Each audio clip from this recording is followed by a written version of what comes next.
Evangelho de Mateus, capítulo 26, 36 ao 46, diz assim: Então Jesus foi com seus discípulos a um lugar chamado Getsemane e lhes disse: Sentem aqui enquanto vou ali orar. Levando consigo Pedro e os dois filhos de Zebedeu, começou a entristecer-se e angustiar-se. Disse-lhe então: A minha alma está profundamente triste, numa tristeza mortal. Fique aqui e vigie comigo. Indo um pouco mais adiante, prostou-se com o rosto em terra e orou: Meu pai, se for possível, afasta de mim este cálice, contudo, não seja como eu quero, mas sim como tu queres. Depois voltou aos seus discípulos e os encontrou dormindo. Vocês não puderam vigiar comigo nem por uma hora? Perguntou ele a Pedro. Vigiem e orem, para que não caiam em tentação. O espírito está pronto, mas a carne é fraca. E retirou-se outra vez para orar. Meu pai, se não for possível afastar de mim este cálice sem que eu beba, faça-se a tua vontade. Quando voltou, de novo o encontrou dormindo, porque seus olhos estavam pesados. Então os deixou novamente e orou pela terceira vez, dizendo as mesmas palavras. Depois voltou aos discípulos e lhes disse: Vocês ainda dormem e descansam? Chegou a hora, eis que o Filho do Homem está sendo entregue nas mãos dos pecadores. Levantem-se e vamos. Aí vem aquele que me trai. Eu vou continuar na meditação nos versos 47 em diante, mas esse texto nos serve de base para nós. Pai bendito, tua palavra é poderosa, tua palavra é grande, e a tua palavra foi nos entregue para ensinar, repreender, corrigir e educar. Que o Espírito faça essa palavra se cumprir entre nós, é o que eu lhe peço em nome de Jesus. Amém. Os irmãos podem sentar.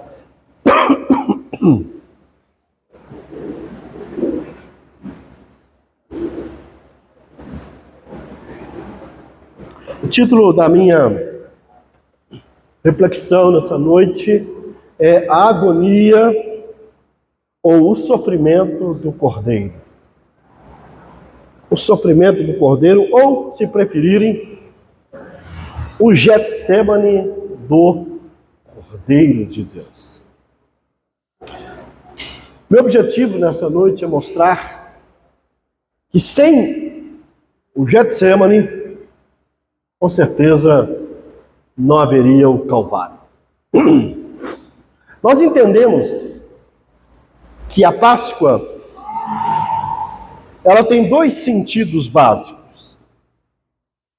O primeiro sentido da Páscoa é o que nós poderíamos chamar de uma Páscoa judaica, que remete ao Antigo Testamento, que remete ao livramento de Deus, quando ele desbanca as divindades do Egito e com mão poderosa tira o povo do cativeiro para levá-lo para a terra prometida. Então a Páscoa judaica é a celebração da libertação do Egito. Esse é o sentido para eles. E é assim que o judeu pensa na Páscoa. Mas existe um outro sentido da Páscoa, que é o sentido da Páscoa cristã, que aponta para Cristo como Cordeiro Pascal. Paulo vai dizer em 1 Coríntios 5 que Cristo é o nosso Cordeiro Pascal. Então a Páscoa cristã, ela aponta para Jesus como o Cordeiro perfeito, o Cordeiro imaculado, o Cordeiro que substituiu todos os cordeiros da Páscoa judaica e que de uma vez só, de forma definitiva, expiou os nossos pecados, conquistou a nossa salvação, nos tirando do Egito, que é o mundo, para a terra prometida, que é o reino da sua graça.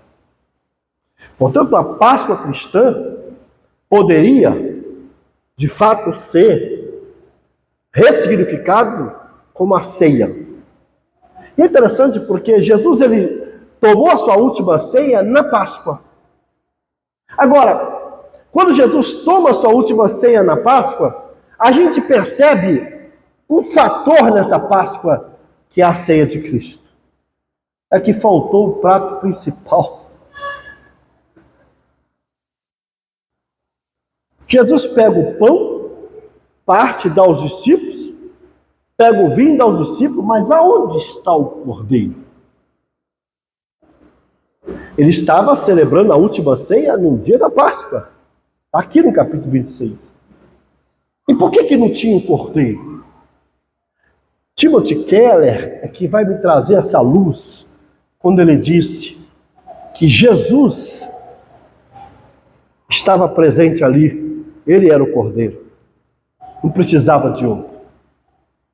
Keller ainda vai um pouco a fundo à frente disso, ele foi o último prato a ser servido. Depois dele não precisou de mais nenhum cordeiro.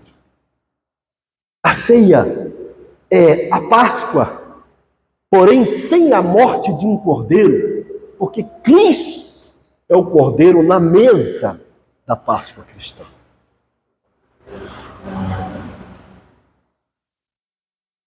E é interessante, porque a Páscoa fala do sofrimento do cordeiro. Quando ele, por si só, por livre e espontânea vontade, se entrega para ser expiado, imolado, sacrificado em nosso lugar. Porém, há um fato interessante, é que antes dessa crucificação e dessa morte física de Cristo, ele passa pelo Getsemane.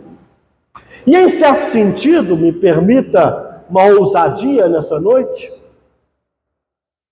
o Getsemane representa o maior grau de sofrimento de Cristo do que a própria cruz. O cordeiro sofre mais no Getsemane do que na própria cruz. Porque no Getsemane é que ele tem que tomar a mais importante decisão da sua vida. A decisão de negar a si mesmo e se submeter ao Pai para morrer no lugar da humanidade. Foi no Getsemane que ele teve que dizer para o Pai: Pai, se existe uma outra maneira de escapar da cruz, me avisa. Contudo, faça a tua vontade. A grande decisão, a decisão mais complexa, a decisão mais angustiante, acontece aqui no Getsemane, não no Calvário. Eu poderia dizer, sendo um pouco mais ousado, que no Getsemane a alma de Cristo foi crucificada. E no Calvário, ele apenas entrega seu corpo para ser crucificado. No Getsemane, a alma do cordeiro é que é sacrificada. Ele sai do Getsemane com uma certeza: não sou eu. Não é a minha vontade, é a vontade do Pai. E eu fico perguntando por que o Getsemane? Por que o Getsemane?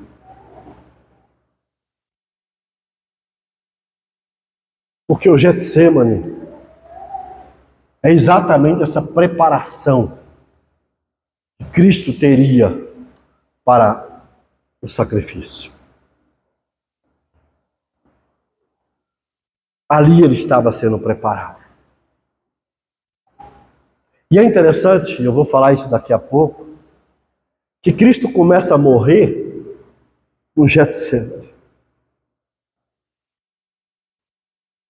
A primeira gota de sangue derramado pelo Cordeiro não foi no Calvário. A primeira gota de sangue derramado pelo Cordeiro foi no Getsemane. Lucas, o médico, vai dizer que ele suava gotas de sangue no Getsemane. Queridos irmãos, não se assuste comigo, por favor. Desculpa, comecei a pegar um resfriado, mas eu vou falar 10 pontos hoje. Mas eu prometo a vocês que a minha ideia é apenas definir cada um desses pontos no texto. É apenas citá-lo no texto e dar uma breve explicação, para que você possa compreender a agonia do sofrimento do Cordeiro. Começou a tosse. A minha pergunta básica é a seguinte: em que consistiu o sofrimento do Cordeiro no Getsêmani? Os irmãos estão anotando? Em que consistiu o sofrimento do Cordeiro no Getsêmani? Primeiro, consistiu na certeza de que sua morte na cruz era eminente. Em que consistiu o sofrimento do Cordeiro no Getsêmani? Primeiro, consistiu na certeza de que a sua morte na cruz era eminente. Olha o verso 38, por favor. Desculpa, gente. Disse-lhes então: a minha alma está profundamente triste, numa tristeza mortal. Fiquem aqui e vigiem comigo. Por que a sua alma estava numa tristeza mortal? Porque a sua alma estava caminhando. Ele estava caminhando para o matadouro. Ele estava caminhando para a cruz. Ele estava caminhando para o Gólgota. E quando ele começa a pressentir essa morte, quando ele começa a pressentir essa possibilidade, que até então era uma possibilidade, porque ele estabelece diante de Deus uma alternativa, ele diz: há uma alternativa, há um outro meio, se não faça a tua vontade. Há uma música do Lobão que diz assim: a maior expressão da angústia pode ser a depressão, algo que você pressente. Eu queria parafrasear o Lobão e dizer: a maior expressão da angústia pode ser a morte que você está pressentindo. Saber que a sua morte está chegando, imagina aquelas pessoas condenadas à cadeira elétrica, sabendo que o seu dia está chegando. Falta uma semana, falta 3 dias, falta um dia, falta algumas horas. Como reage o organismo de uma pessoa que sabe que a qualquer momento vai ser executado? Não estou falando daquela execução que o ladrão chega para você, olha para você e te dá um tiro. Eu estou falando daquela execução que você tem que se preparar psicologicamente para ela. Jesus tinha que se preparar psicologicamente para o fato de que ele ia morrer. Mas será que a morte assustava Jesus? Será que a morte trazia pânico para Jesus? Não. A questão não era morrer. A questão era a forma que ele iria morrer. Era o método dessa morte. Não apenas no sentido de ser a cruz, mas no sentido de que essa morte era uma morte que traria sobre ele um peso muito grande. Porque toda a humanidade, de Adão até a segunda vinda de Cristo, estava ali na cabeça dele, pesando sobre ele. Ele estava sentindo o peso que ele estava carregando. Um peso que não se pode medir fisicamente. Não pode se colocar na categoria de toneladas. A iminência da morte. Em que consistiu o sofrimento do Cordeiro no Getsêmani? Na certeza de que sua morte era eminente. Poderia acontecer a qualquer momento. Segundo lugar, em que consistiu o sofrimento do Cordeiro no Getsêmani? Eu disse que ia ser rápido, né? Em que consistiu o sofrimento do Cordeiro no Getsêmani? Consistiu na mortificação da sua natureza humana. Repito, consistiu na mortificação da sua natureza humana. Obrigado.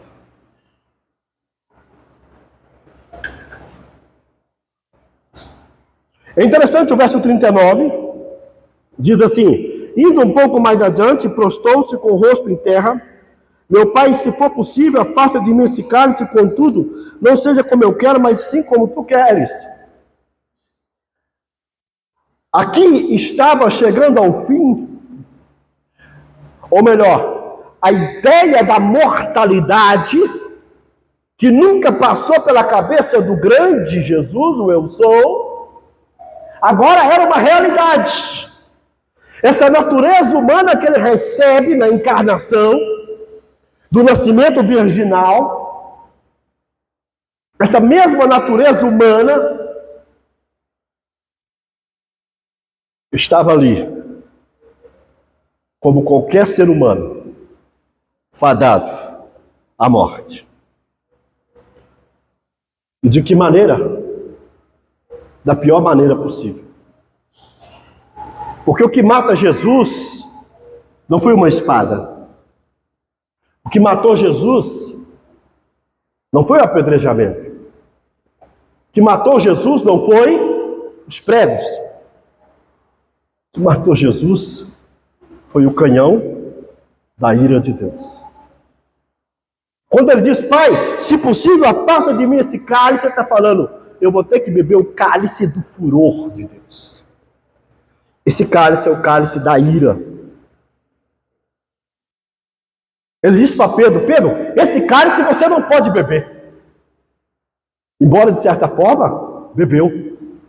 Porque Pedro passou pelo martírio, foi crucificado, cabeça para baixo.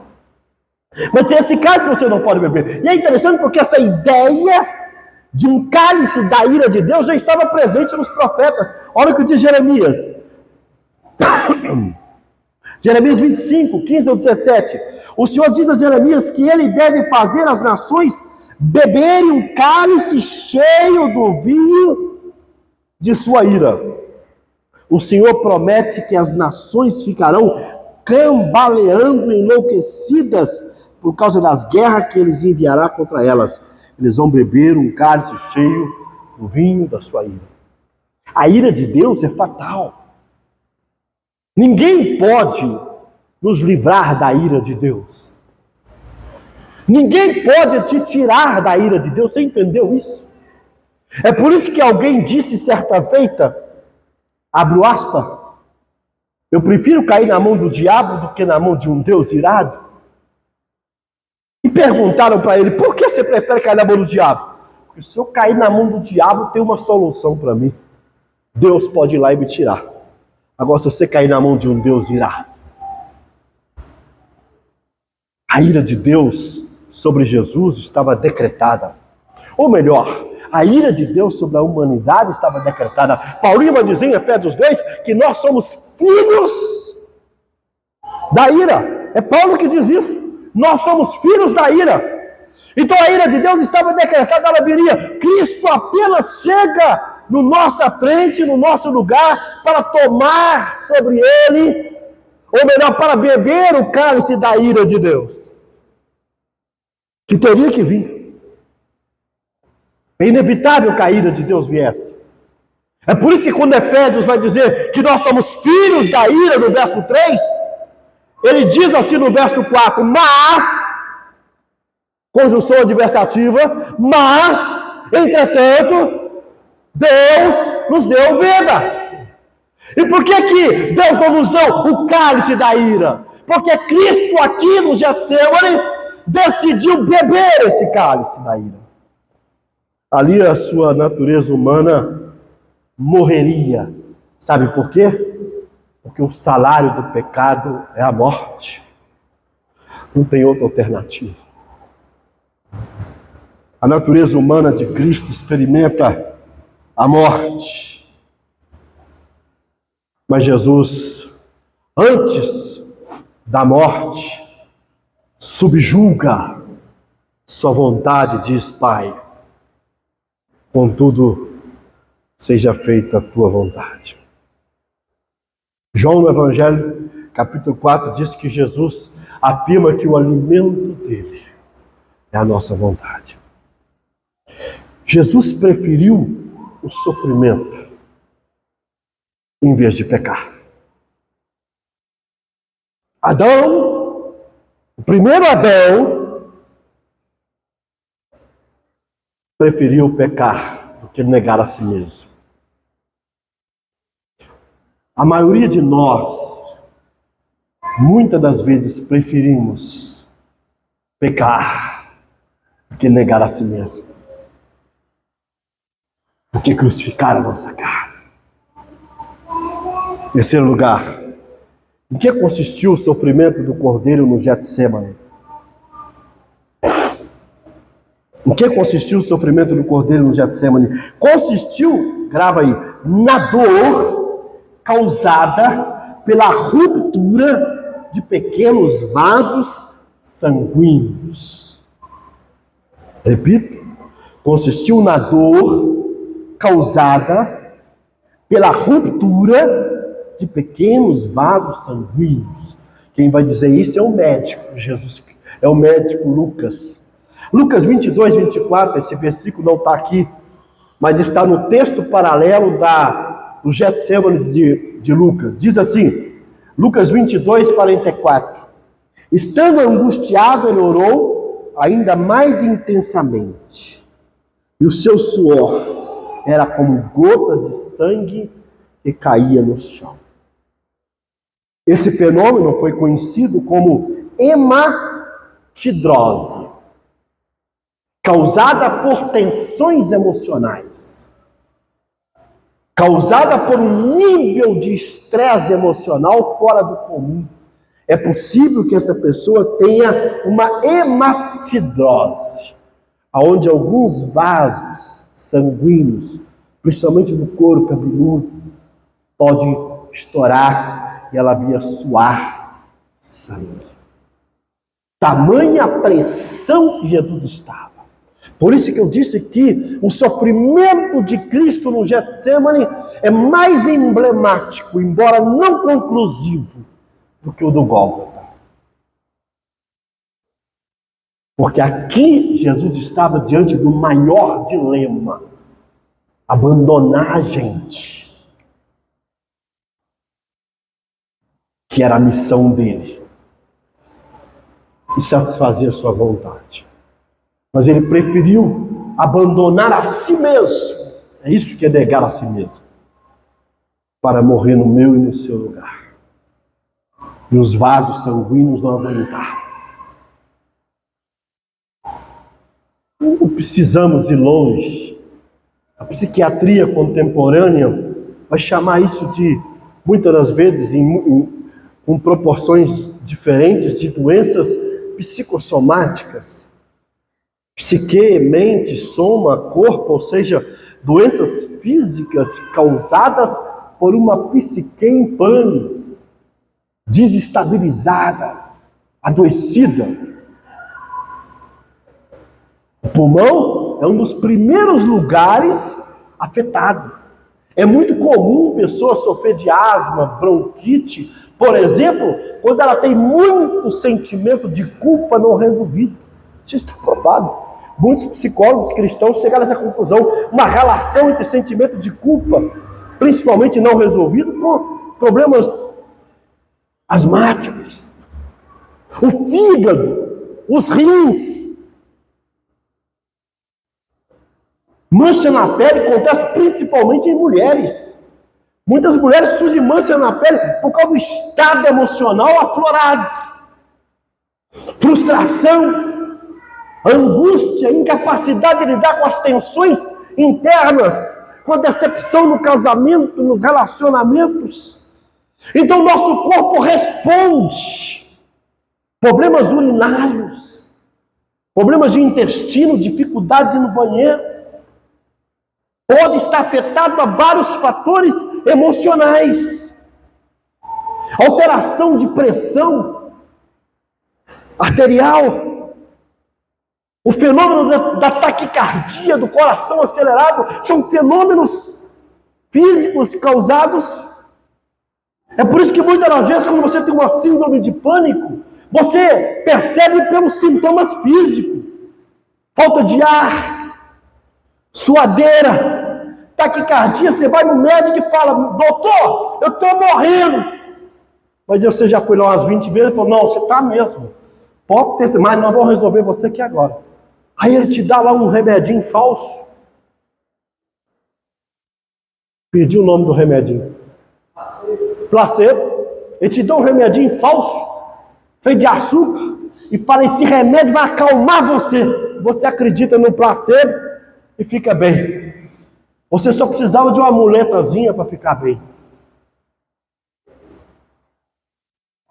Jesus, ele estava num nível de tensão cósmico. É interessante porque Pedrinho vai dizer que o sangue de Cristo foi conhecido na eternidade. Antes mesmo dele nascer, o sangue já era conhecido na eternidade.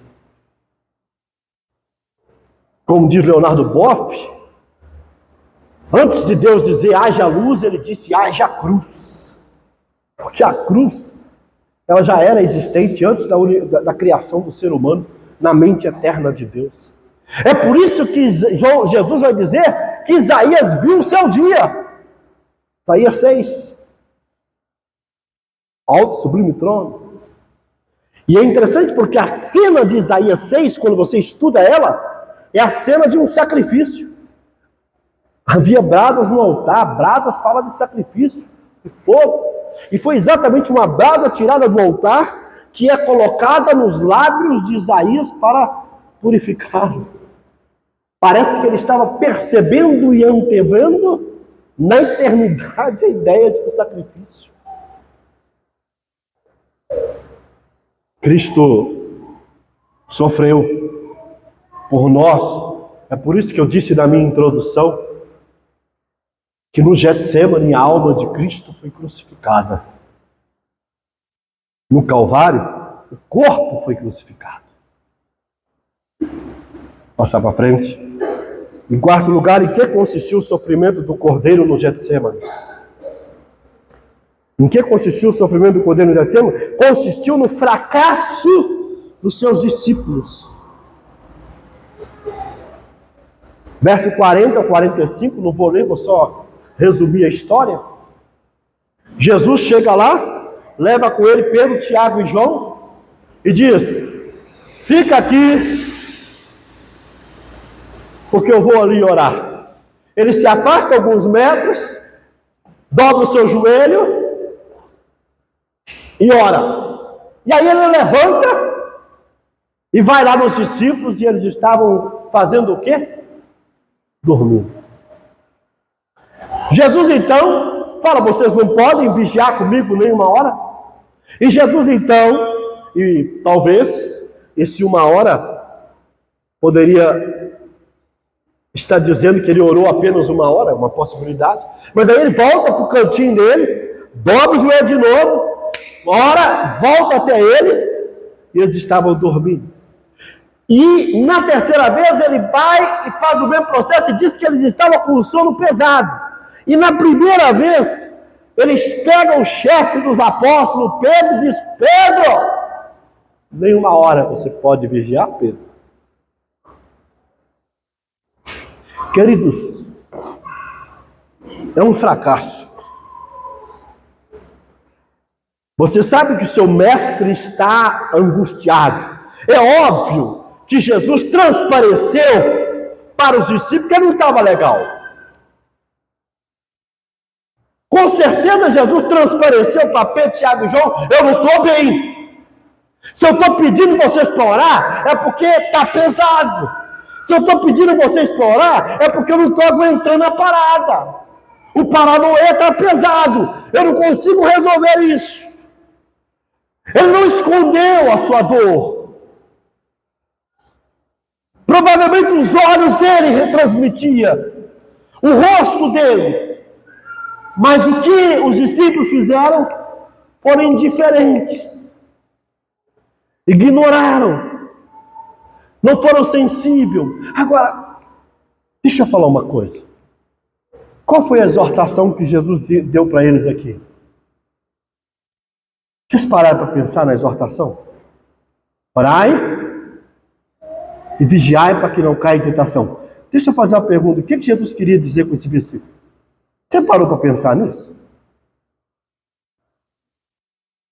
Que tentação é essa?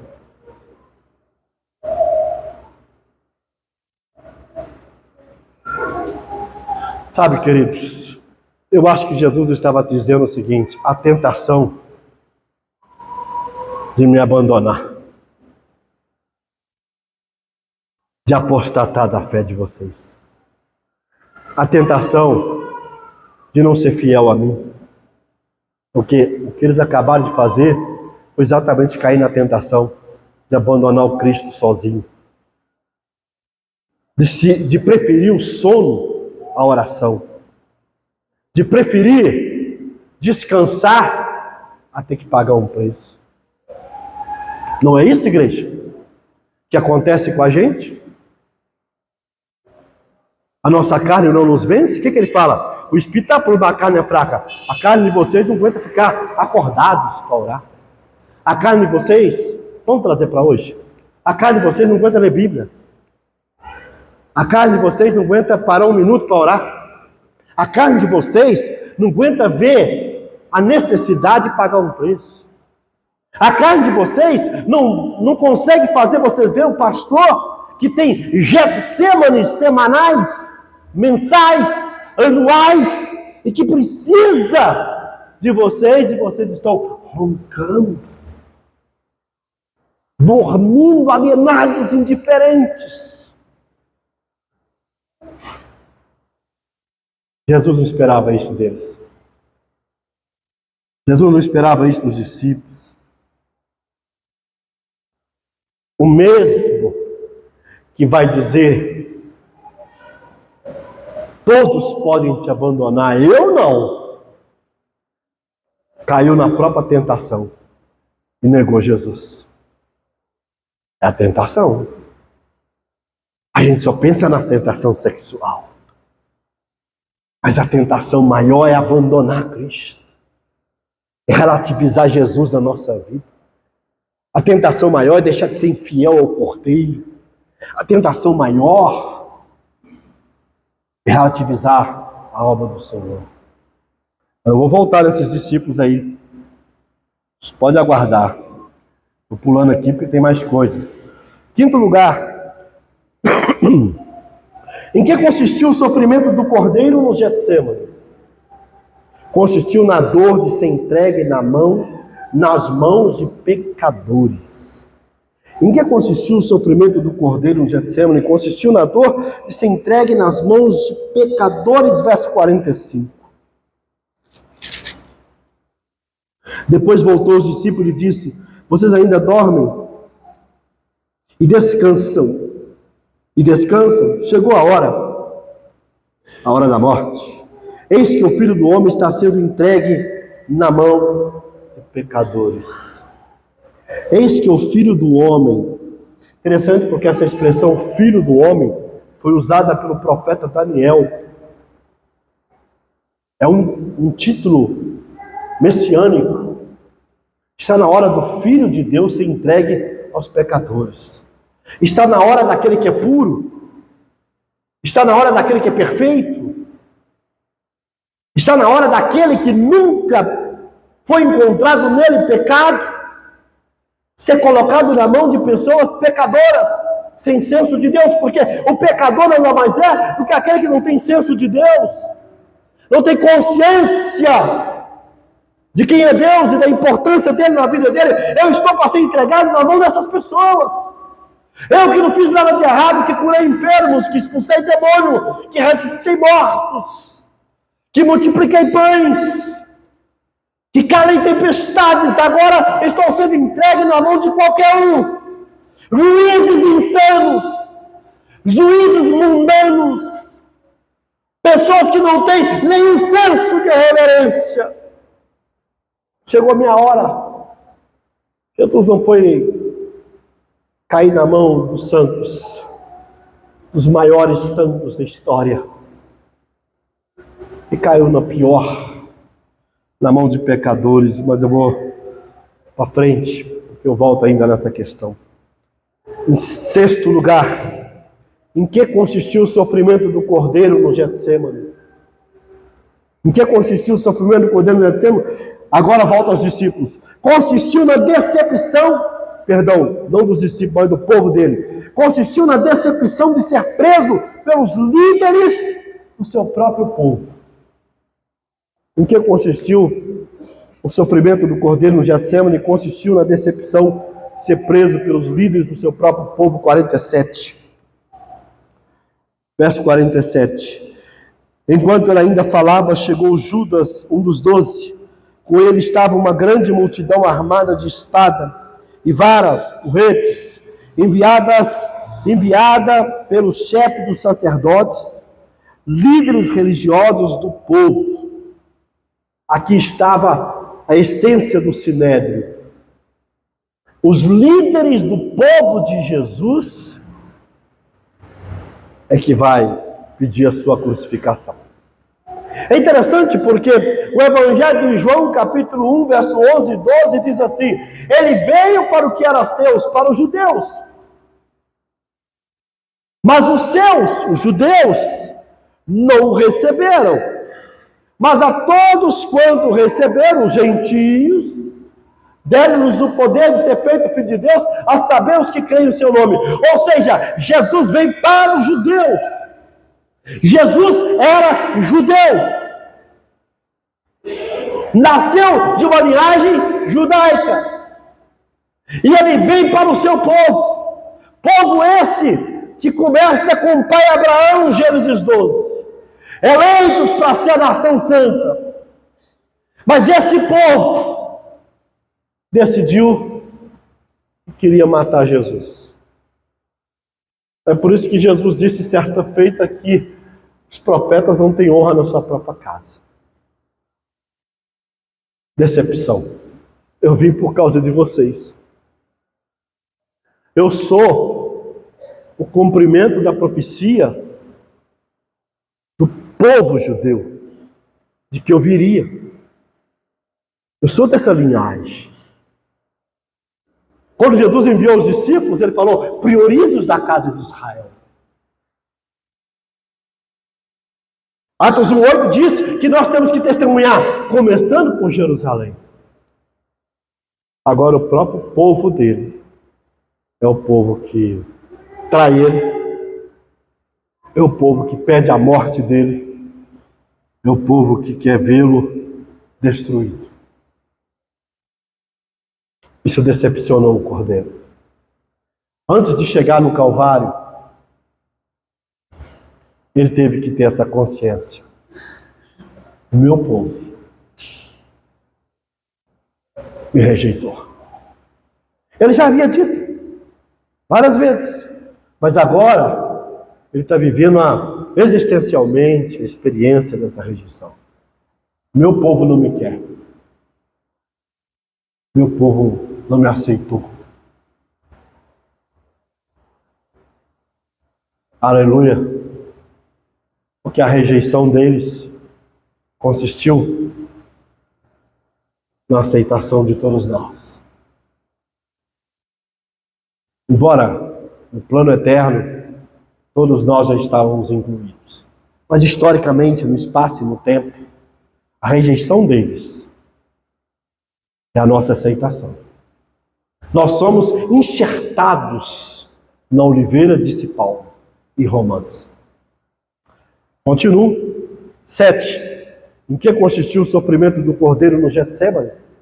Consistiu na dor de ser traído por um dos seus discípulos. Imagina. Além de ser entregue na mão do meu povo, quem é que vai me entregar para eles? Meu discípulo.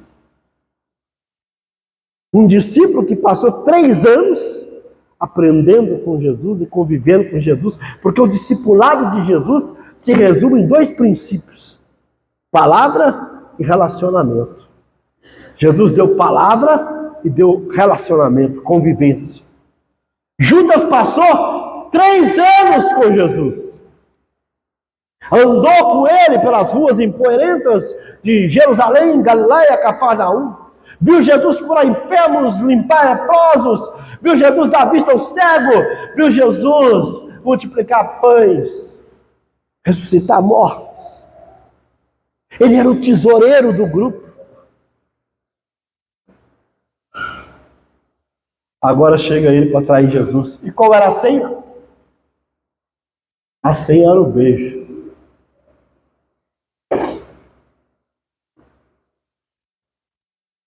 A senha é o beijo. Isso é pesado, irmão.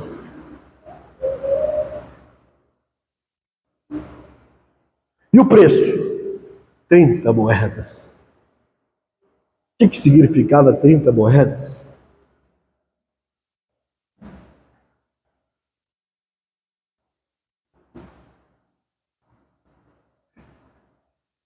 Verso 48 diz assim: o traidor havia combinado um sinal com eles, dizendo-lhes: aquele a quem eu saudar com um beijo, com um ósculo, é ele, prendam-no.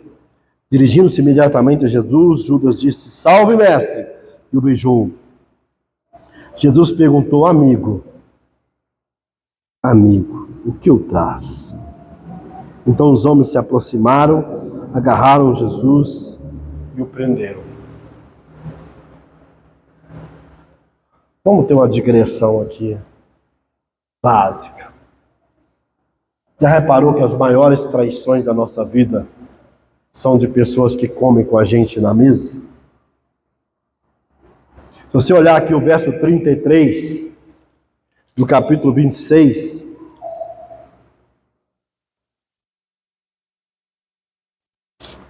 perdão,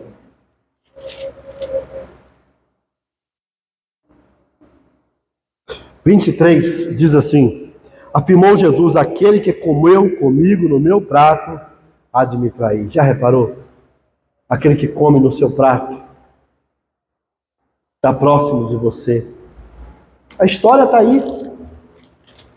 A história está aí para revelar isso.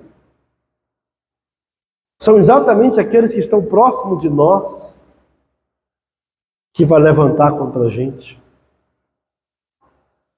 e que vai virar as costas para a gente no momento que você mais precisa. Judas, em certo sentido, é um paradigma para entendermos por que tantas traições acontecem. Eu estou falando aqui traição não sexual, porque aqui também não foi, mas traição nos termos de amizade, de cumplicidade. Se Jesus estava decepcionado, imagina a gente, que é pastor. Ou melhor, você não consegue imaginar. 8º, em que consistiu o sofrimento do cordeiro no Getsêmani? Consistiu na dor de ver um dos seus discípulos lançar mão da espada. Repito, em que consistiu o sofrimento do cordeiro no Getsêmani? Consistiu na dor de ver um dos seus discípulos lançar a mão da espada, verso 51. Um dos que estavam com Jesus, estendendo a mão, puxou a espada e feriu o servo do sumo sacerdote, decepando-lhe a orelha. Disse-lhe Jesus: guarde a espada, pois todo que empunha a espada, pela espada morrerão. Você acha que eu não posso pedir a meu Pai, e Ele não colocaria imediatamente à minha disposição mais de 2 legiões de anjos? O Evangelho de João vai dizer que esse cara que pegou a espada foi o pedreiro principal dos apóstolos. E o Evangelho de João vai dizer que o servo tinha um nome, chamava Malco. É o texto paralelo de João para o Getsêmani. Agora, sabe o que me dói? É que lá em Mateus 5, 38 a 42, Jesus ensinou contra a vingança. Está lá, Sermão do Monte. O que mais me dói é saber que Mateus 5, 43 a 48, Jesus ensinou a amar os inimigos. E em Mateus 6, 12, 14, 15, ele ensinou a perdoar. Agora pergunto para esta igreja. O que Pedrinho aprendeu em 3 anos? Ele sabia que não podia vingar? Ele sabia que tinha que amar o inimigo? Ele sabia que tinha que perdoar? Ele enfia a mão na espada. Eu fico imaginando aqui, queridos, a sensação de Jesus. Imagina, 3 anos, na hora de você ser diplomado, apóstolo, na hora de você receber o título, porque Jesus estava para morrer e quem assumiria a igreja seria eles, naquele exato momento da diplomação, o discípulo mete a mão na espada e corta a orelha do cara. Não dá uma tristeza? Valeu nada meu ensino. Guardando as devidas proporções, eu me sinto assim. Quando eu vejo uma ovelha minha falando uma coisa, fazendo uma coisa que contraria tudo que tem ensinado, eu falo, não entendeu nada.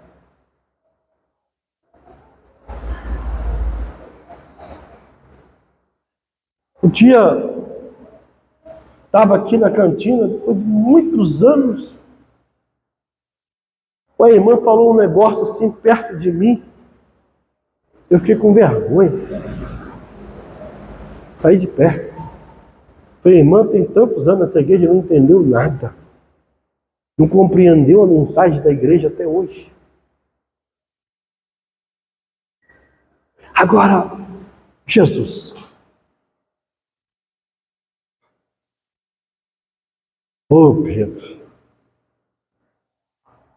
Pedro. Quando Jesus, em Lucas 24, chama os discípulos de retardados, a gente fica rindo. Vocês são lentos de entendimento, porque lento de entendimento é retardado. Jesus falou para os discípulos, para 2 discípulos lá em Lucas 24, vocês são lentos de entendimento e lentos de fé. O que significa isso? Retardado. Agora, guardando as devidas proporções, imagina o pai que ensina para o filho e para a filha tudo que é certo. Depois você tem que assistir seu filho indo para a bandidagem, indo para a criminalidade. Não dói? Dói. Nunca me esqueço de um dia que eu encontrei com uma irmã que foi dessa igreja no passado. E por acaso eu estava no trabalho dela. Fui comprar uma coisa lá e ela aproveitou e conversou comigo. Perguntei pela filha dela. A minha filha, pastor? A filha dela estava com 15 anos. Minha filha está já usando maconha, saindo com maconheiros e se prostituindo. Uma menina que vive dentro da igreja. Cresceu dentro da igreja. Eu fico imaginando a dor dessa mãe.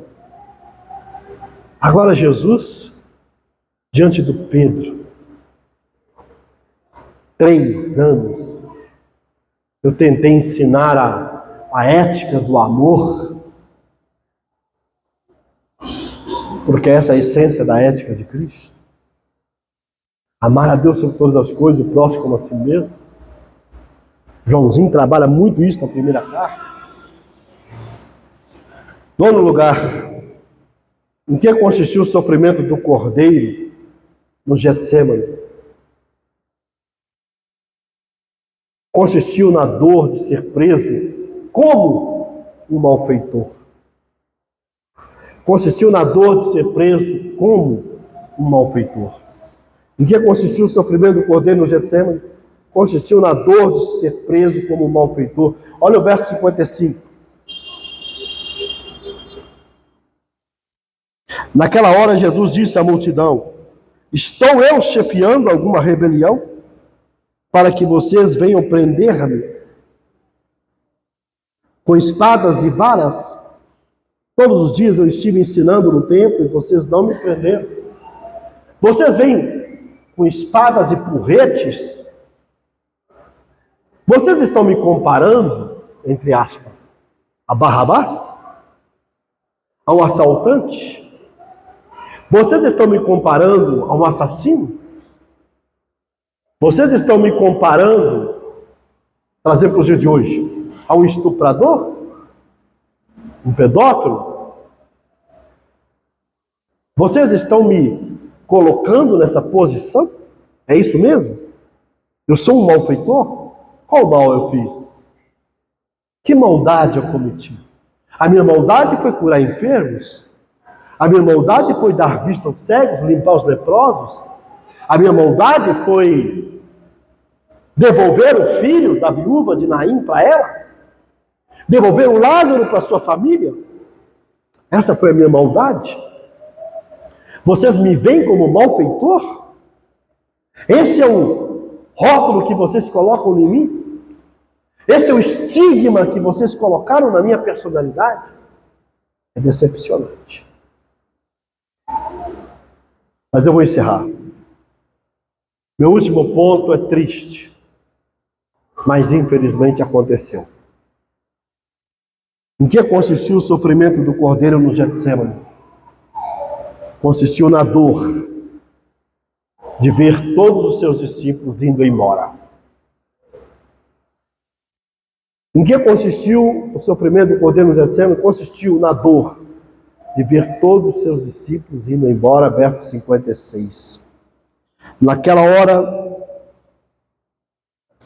mas tudo isso aconteceu para que se cumprissem as escrituras dos profetas. Então todos os discípulos o abandonaram e fugiram. Quer dor maior? Você quer dor maior? Vamos voltar ao Getsêmani. Lembra da vigiai e orai para que não caísse em tentação? A tentação aí. Percebeu? Era para eles estarem orando. Era para eles estarem pagando o preço de oração. Preferiram dormir. Agora, na hora da dor e sofrimento, todos fogem. Vão embora. Caíram na tentação. A maior tentação é apostatar da fé. A maior tentação é ser infiel ao Senhor. A maior tentação é desistir do caminho. Eles abandonaram Jesus. Foi um abandono provisório? Foi. Mas abandonaram. Foi um abandono que se resolve depois? Foi. Mas abandonaram. Deixaram ele sozinho na agonia.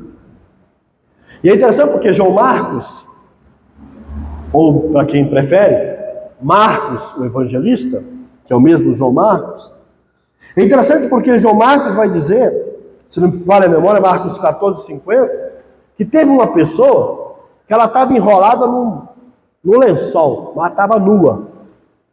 E na hora que o povo chegou, todos saíram correndo, ele deixou o lençol para trás e saiu pelado.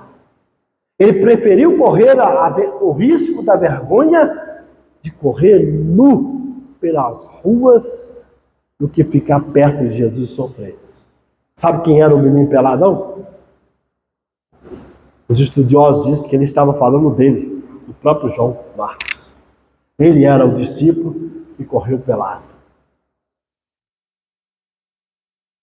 Não é à toa que o Paulo, lá em Atos, vai dizer: eu não quero você. Você gosta de fugir, está no seu DNA. Aqui sou eu, tá, gente? Não é o texto. Minhas elucubrações. Mas eles foram embora. Interessante porque Paulinho narra o seu Getsêmani. Vocês querem ver o Getsêmani do Paulinho? Paulinho diz assim, ó, 2 Timóteo 4,16. 2 Timóteo 4,16 a 18, Paulo diz: no meu primeiro julgamento, ninguém me defendeu, todos me abandonaram. Que Deus lhe perdoe. Paulo teve um Getsemane. Cadê os discípulos? Todos abandonaram Paulo na hora da defesa dele. E Paulo vai dizer que Deus os perdoe. É assim que acontece, muitas das vezes no momento do julgamento, no momento das crises, nos momentos das acusações, antes mesmo de sabermos se está certo ou não, antes mesmo de conhecermos o outro lado da história,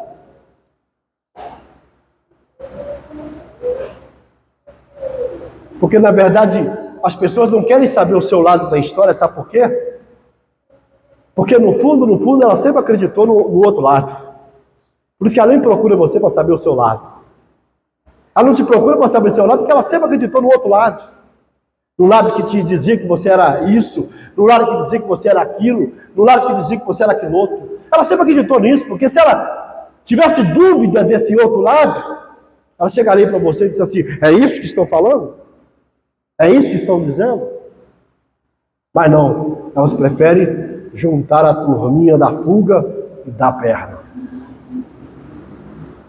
Que decepção. 3 anos formando discípulos, avisando eles nesses 3 anos que ele iria morrer, que seria morte violenta, e mesmo assim eles viraram as costas para ele. Queridos irmãos, deu para os irmãos entender por que no Getsemane a alma de Jesus foi crucificada e no Gólgota o seu corpo foi crucificado? Só para não deixar os discípulos numa situação ruim. Quando eles abandonaram Jesus, e o João também abandonou, no pé da cruz o João voltou. O João voltou, o único que voltou. Estavam lá as mulheres, Maria Madalena e João. Jesus vira para a mãe dele e diz o quê? Mulher, eis aí o seu filho. Filho, eis aí a sua mãe. Era João, no pé da cruz. Ele foi o único que voltou ao pé da cruz.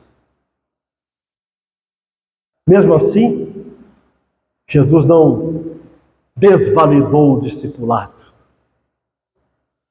Mesmo assim, Jesus não descredibilizou os discípulos. Continuou insistindo com eles.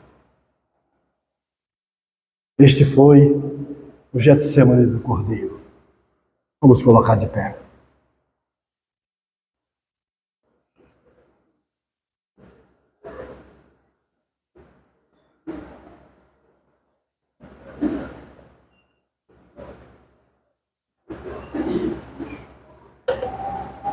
Pai, obrigado, Senhor, porque hoje nós podemos cantar, eu sei que foi pago um alto preço. Hoje podemos cantar porque Ele vive. Obrigado. Obrigado porque o Senhor não merecia essa cruz. O Senhor não merecia o Calvário. Mas o Senhor escolheu no Getsemane, voluntariamente, morrer no nosso lugar. Foi uma escolha de amor, e podemos dizer que a ira do Calvário foi uma ira de amor. A morte no Calvário foi uma morte de amor. Porque o que nós vemos ali é um batismo de amor pela humanidade. Obrigado, Senhor. Obrigado porque nós temos a oportunidade hoje de celebrarmos a Páscoa cristã.